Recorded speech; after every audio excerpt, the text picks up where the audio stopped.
as the local vigilantes exposed him as the leader of the bandits and put a generous price on his head. Plummer rallied his gang to plunder one last gold mine before making their escape, and that's where I thought I'd find him. Barrels of gunpowder. Why would you be nervous? No one has the cojones to come after us. My late father pointed out to me more than once. God made men. Samuel Colt made them equal.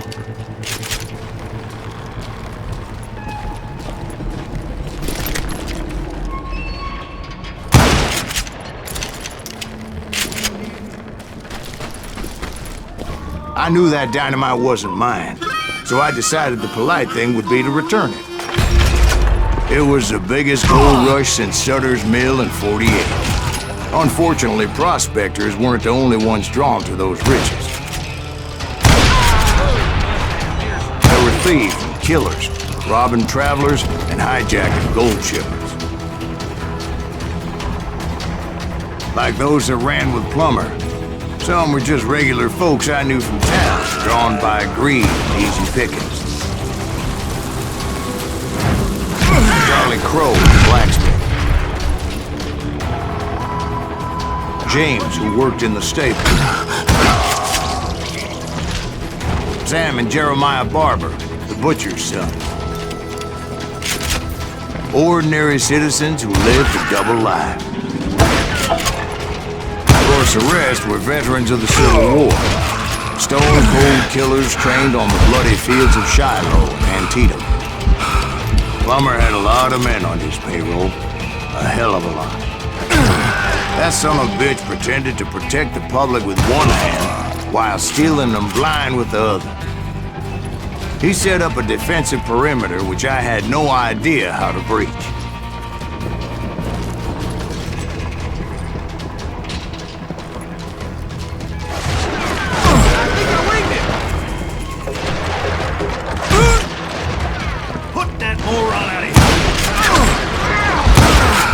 Dangerous, desperate individual. I was outnumbered and in way over my head, but I was too damn stubborn and stupid to realize it. They must have thought I was tough, or had some kind of death wish, seeing as there were barrels of gunpowder everywhere. I thought I was some kind of hero.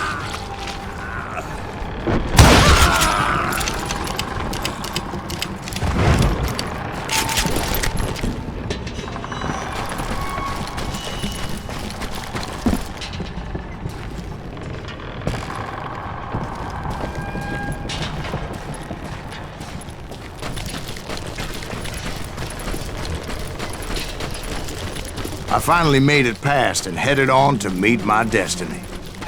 But first, I had something I needed to figure out.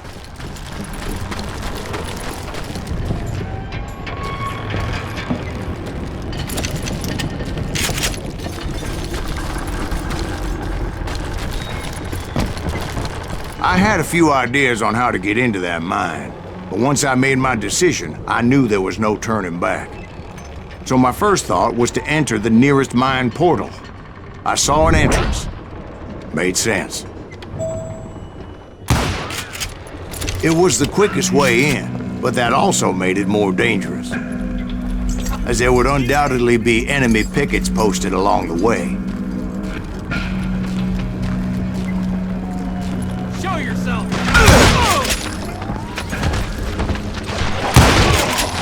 Damn you!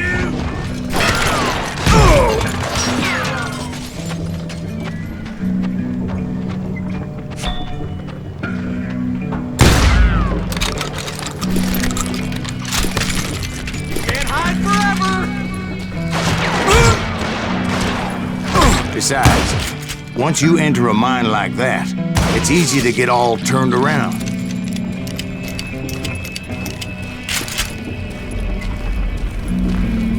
And that confusing maze of corridors wouldn't even be the worst of it.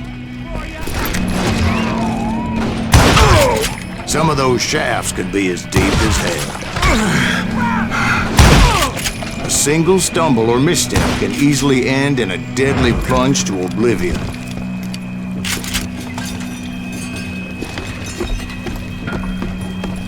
Leave him to me. You ain't beefing this.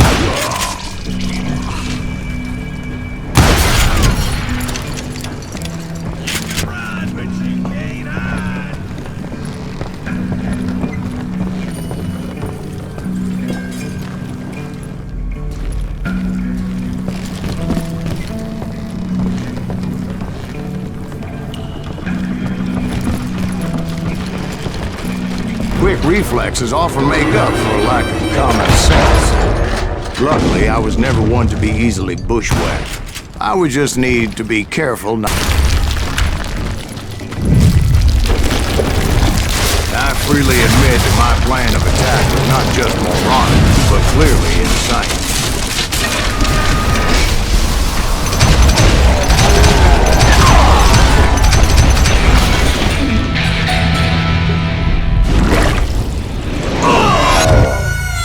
It's a good thing that I abandoned that ridiculous plan before I even tried it.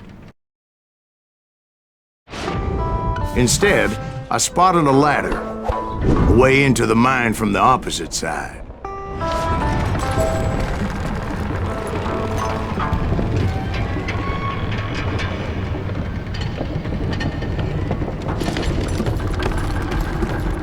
It was a long way around, but that approach seemed more sensible at the time. Of course, being I had a problem with heights, that scaffolding scared the bejesus out of me. Climbing down that ladder required some caution, because even though I had a younger man's reflexes, no man can dodge a damn bullet while climbing down a rickety ladder. I needed to make a leap of faith, which ain't easy when you're suspended between heaven and hell.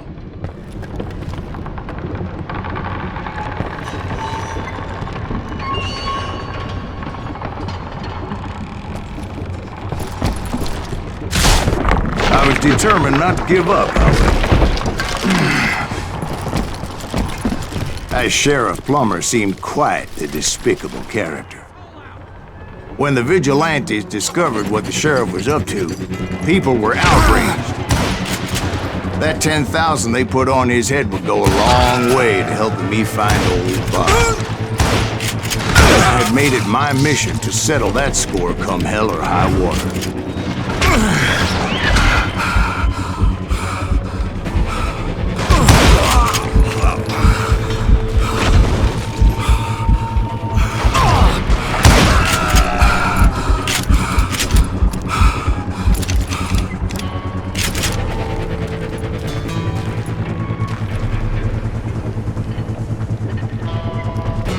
But first, I would have to make a choice. Take the elevator or climb the ladder.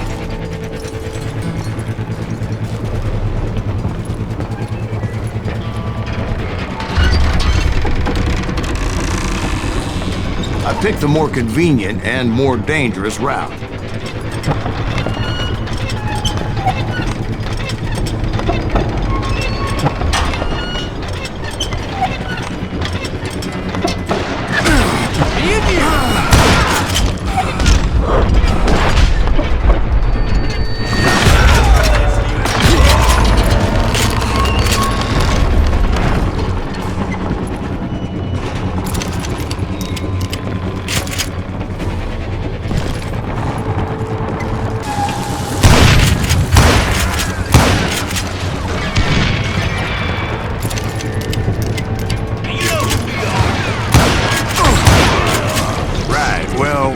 The sheriff of both places at one time or another, but that's neither here nor there. The point was, taking him down would save a lot of lives, including my own.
That's how Henry Plummer died.